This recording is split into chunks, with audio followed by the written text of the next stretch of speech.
भेंडी कट करी सेथिरु गच्छ करथिले हला। आज कोन करबा? आज 6टी ऋतु विषय रे जानिबा हला। एक्टिविटी 3 आज कोन करिया? 6टी ऋतु विषय रे जानिबा। प्रथम ऋतु होची ग्रीष्म ऋतु, वर्षा ऋतु, शरद ऋतु, हेमंत ऋतु, शीत ऋतु, बसंत ऋतु हला। 6टी ऋतु विषय कहि परियो किए? 6टी ऋतुर नाम के कहि परिबो? ठियारो स्मिता को। ग्रीष्म, वर्षा, शरद, शरद परे हां शीत, बसंत। ताली दबा ता पई। आ के कहबो? शीत कहबे। क्या रहिलो शीत? ग्रीष्म, वर्षा, शरद, हेमंत, शीत, बसंत। ता ताली दबा। आ के जाने कहबो? के कहबे? कहबो? ग्रीष्म, वर्षा, शरद, हेमंत, शीत, बसंत। Very good.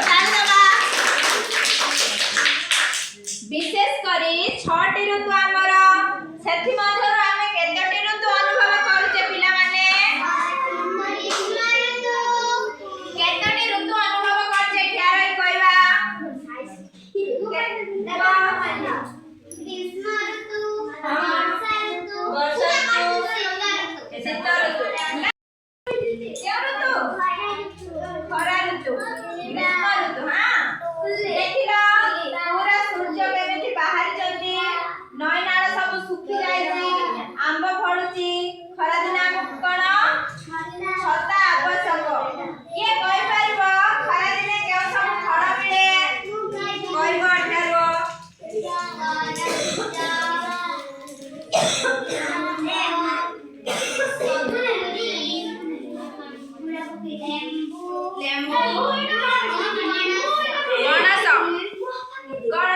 तरबूज, आंब, लेंबू, लिची, सपुरी, पणस आदि। ताली दबा ता भाई। केउ सब फूल मिले? केउ सब फूल मिले? कहला हां क्या रहबा? सूर्यमुखी, कोन बाबा? मल्ली फूल, रजनीगंधा। गुड। बस एई ऋतु रे बहुत परिमाण रे गरम होई थाए, एणु लोक माने वृक्ष तळे आश्रय नियंती। बहुत गरम हेबा कारणरू लोक माने शरबत पी थांती हैला। एटा होची वर्षा ऋतुर चित्र। वर्षा पडुची, चारिआडे सबुज देखा जाउची। वर्षा दिने हमकु छतार आवश्यक। एठारे छता मध्य अछि। के कहि परिबो वर्षा दिने केउ सब फूल फुटे? ठियारो को मामा? अपराजिता, टगर, धड़ा मंदार, आउ गोलाप। ताड़ी दबा ता पई। वर्षा दिने बहुत परिमाण रे वर्षा होई थाए, जा फल रे नई नाळ, पोखरी, गाडिया परिपूर्ण होई थाए। एई ऋतु रे चासी माने तांको जमी रे चाष करंती। वर्षा ऋतु रे रथ यात्रा, राखी पूर्णिमा होई थाए, बेंगर कर्कट रडी सुनिबाकू मिली थाए। वर्षा दिने केउ केउ सब पनिपरिबा मिले गइला मामा? को भेंडी, जन्ही, कलरा। भेंडी, जन्ही, कलरा आदि मिली थाए। वर्षा दिने रास्ता घाट केमिति देखिबाकू मिली थाए कहलो मामा? कादुआ। Good, very good. मां ए चित्र देखि को कोन सब होची? शीत ऋतु। ଲଗେଇକି ବସିଛନ୍ତି ଓ ଗରମ ପୋଷାକ ପିନ୍ଧିଛନ୍ତି ଓ ଖଜୁରୀ ମଧ୍ୟ ମିଳେ।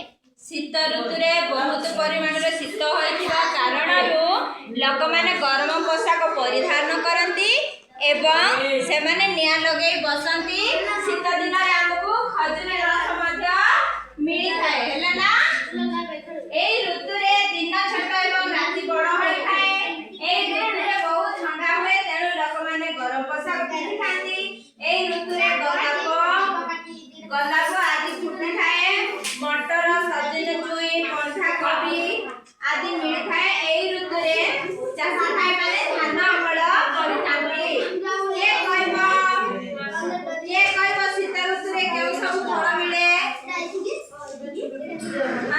କେଉଁ ସବୁ ଫଳ ମିଳେ ଶୀତ ଋତୁରେ? ବାବା ଠିଆ ରହିବ। ପନିପରିବା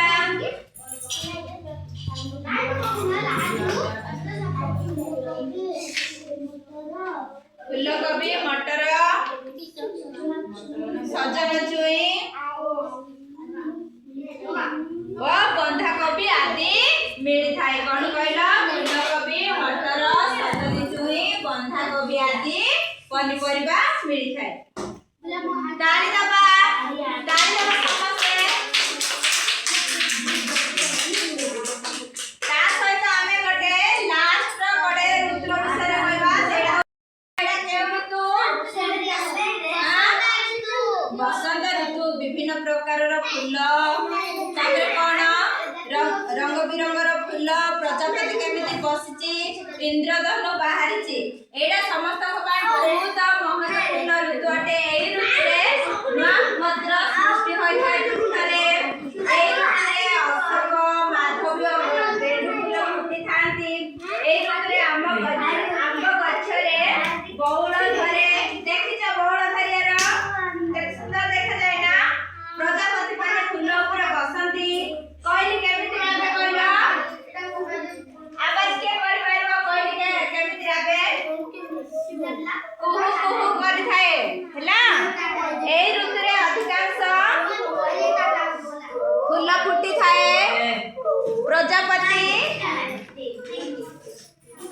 ବସିଥାନ୍ତି ଫୁଲମାନଙ୍କ ପାଖରେ।